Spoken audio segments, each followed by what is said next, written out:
ভাবতে পারো ইতিহাসে এমন একটি যুদ্ধ রয়েছে যা শেষ হয়ে গিয়েছিল তোমার এক কাপ চা শেষ করার আগেই। হ্যাঁ, মাত্র 38 মিনিটে।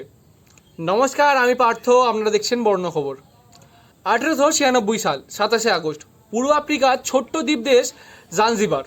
হঠাৎ মারা গেলেন সেখানকার সুলতান।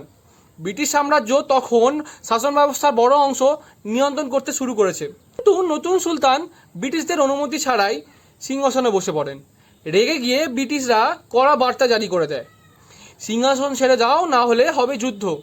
সময় শেষ হয়ে যেতে ব্রিটিশ নৌবাহিনীর কামান গর্জে ওঠে আর প্রবেশ করে কাঁপিয়ে দেয় জাঞ্জিবারকে। মাত্র 38 মিনিটের গুলিগোলার পরেই জাঞ্জিবার আত্মসমর্পণ করতে বাধ্য হয় আর ইতিহাসে নাম লিখে দেয় বিশ্বের সবথেকে ছোট যুদ্ধ হিসাবে। আমার মতে যুদ্ধ যতটাই ছোট হোক না কেন, তার প্রভাব অনেক বছর থাকে। তাই যুদ্ধ আর হিংসা ভুলে তার সমাধান খোঁজাটাই হলো বুদ্ধিমানের পরিচয়।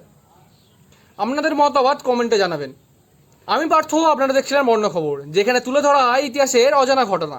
আর এমন কন্টেন্ট পেতে গেলে লাইক করবেন আর সাবস্ক্রাইব করতে ভুলবেন না। পাশে থাকুন আর আমাদের এগিয়ে নিয়ে যেতে সাহায্য করুন। ধন্যবাদ।